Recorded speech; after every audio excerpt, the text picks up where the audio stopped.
Masih bersama saya Budiman Tanrujo di Satu Meja The Forum. Sebelum saya ke Zainal Arifin Muchtar, kita juga baru kehilangan seorang tokoh yang betul-betul berintegritas, tokoh yang sangat ditakuti oleh para koruptor, yaitu Hakim Agung Artijo Alkostar yang sekarang juga berada sebagai anggota Dewan Pengawas Komisi Pemberantasan Korupsi.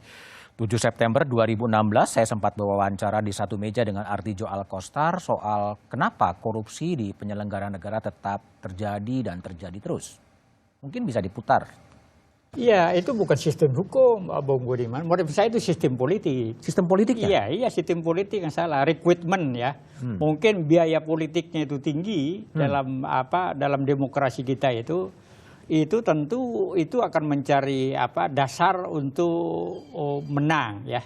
Untuk menang, lalu biaya politiknya tinggi, tentu itu akan berdampak kepada tindakan-tindakan untuk mengembalikan biaya-biaya politik yang telah dikeluarkan. Secara substansial ini saya kira dalam demokrasi ekonomi dan juga dampaknya biaya politik yang tinggi, saya kira ini memerlukan suatu aturan yang baru ya, yang tidak menimbulkan korupsi. Itu harus diatur dengan hukum yang tepat. Ada korupsi yang ada dengan dorongan ya politik, ada juga dorongan tentang pribadi tentu ya. Pribadi dalam arti kata ingin cepat kaya, ingin statusnya tinggi, meskipun itu sebetulnya melanggar aturan, dan itu saya kira yang paling berat di Indonesia ini kan korupsi politik. Itu mungkin adalah pesan atau wasiat Artijo Alkostar soal mahalnya biaya politik yang memang harus diperbaiki agar tidak terjebak dalam kubangan korupsi. Kembali ke Zainal Arifin Muchtar. Bung Zainal, jadi ini gimana? Nurdin kemudian tokoh dari Bung Hatta atau Corruption Watch kemudian terkena, dan kemudian pernah juga Nur Pamuji kemudian terkena. Ini sebetulnya apa? Apakah memang penghargaan seperti ini kemudian diberikan ketika mereka memang bagus, tapi kemudian people change, berubah ketika sistem politik, atau seperti apa yang Bung Uceng lihat? Iya, kalau kita bertenang-tenang mencoba memikirkan, kan sebenarnya petanya bisa jauh lebih luas ya. Saya akan mengungkap beberapa di antaranya. Yang pertama, saya meyakini bahwa kasus korupsi yang terjadi di kepala daerah itu tidak dilakukan sendiri, dalam artian it takes two to tango. Jadi selalu pasti ada dua pihak di mana baru tarian tango bisa terjadi. Dalam artian apa? Walaupun cukong politik, kalau cukong politik harus menawarkan biaya, tentu dibutuhkan juga seorang kepala daerah yang memang permisif dengan korupsi sehingga mau menerima itu. Ya, termasuk mengedepankan keterpilihan dibanding kemudian integritas dan kejujuran. Pada titik itu saya ingin mengatakan bahwa ya kalau memang benar terjadi pada Nurdin Abdullah, saya meyakini bahwa ya tetap tidak bisa disalahkan sepenuhnya kepada cukongnya, tapi disalahkan juga kepada kualitas individu di mana kemudian mau menerima itu. Itu yang pertama. Yang kedua adalah tentu saja kita bicara soal rekrutmen ya. Kita bicara soal keadaan yang memaksa terjadinya seperti itu. Dalam artian satu, pilkada tentu saja, termasuk kalau data dari KPK sendiri, 80% dari orang yang ditangkap, kepala-kepala daerah yang ditangkap itu selalu mengungkapkan, 80% diantaranya itu mengungkapkan bahwa korupsi yang dia lakukan adalah untuk mengembalikan biaya politik, modal, bisa dalam berbagai hal.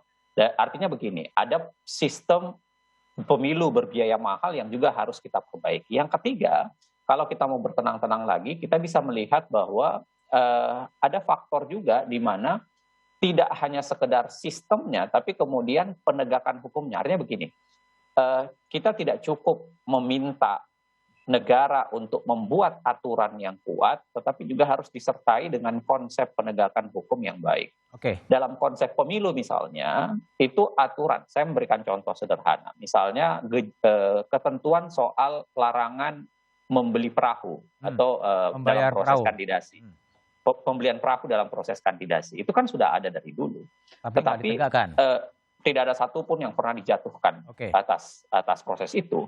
Kita bisa melacak banyak, misalnya ada kelemahan dari sisi penegakan hukumnya, Gakumdu punya proses untuk punya kelemahan dalam memproses sebuah proses pidana pemilu, pelanggaran sistematis juga ada Bawaslu punya kesulitan untuk melakukan itu. Artinya dalam konteks kepemiluannya sendiri itu banyak kekurangan dan itu yang membuat Oke, penegakan hukum yang kita bayangkan tidak pernah terjadi. oke, Yang baik. keempat, Oke, kalau baik. kita mau berpanjang, Saya yang pindah keempat ke bisa panjang. Bang Uceng, saya pindah ke Bung Nurul Gufron terlebih dahulu. Mas Nurul, jadi kalau menurut kajian KPK, selain tadi dibiayai oleh cukong, biaya politik yang mahal, apalagi ya sebetulnya menyebabkan banyak sekali tadi Prof. Johar menyebutkan 429 kepala daerah yang kemudian terkena kasus korupsi. Apalagi sih penyebabnya?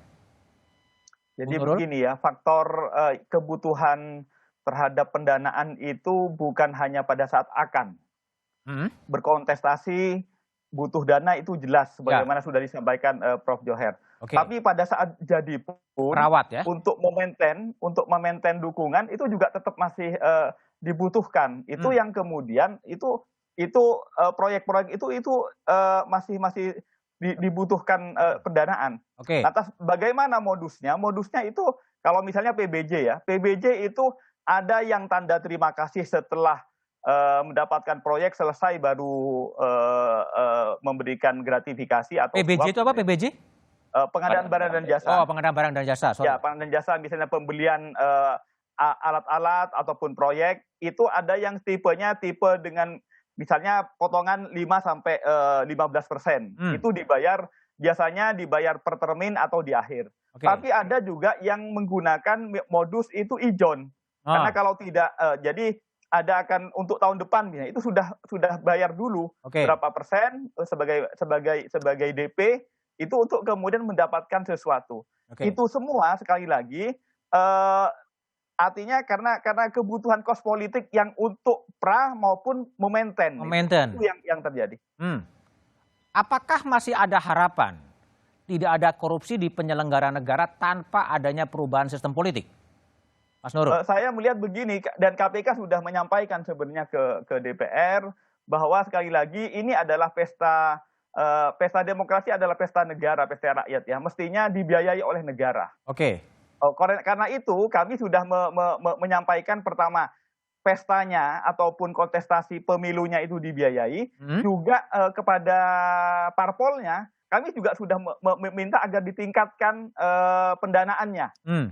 Yang semula saat ini paling tidak lebih 1.800 dan 3.500. KPK sudah menyampaikan itu ngusul sampai 10.000. Tetapi juga harus ada akuntabilitasnya. Tidak boleh kemudian ada penggunaan dana dari APBN oleh parpol tapi tidak mau dipertanggungjawabkan. Nah, itu harus seimbang. Sehingga harapannya pesta demokrasi kita, pesta yang memang benar-benar kemudian dibebankan ke APBN. Oke. Sehingga parpol dan juga para peserta tidak ada lagi pembiayaan yang perlu berhutang. Oke, baik. Kembali ke Prof. Johar Mansyah Johan. Prof. Johar, melihat 429 kepala daerah tersangkut kasus korupsi ini, selain kepada ongkos politik yang mahal, apakah memang karena ini kegagalan otonomi daerah juga sebetulnya?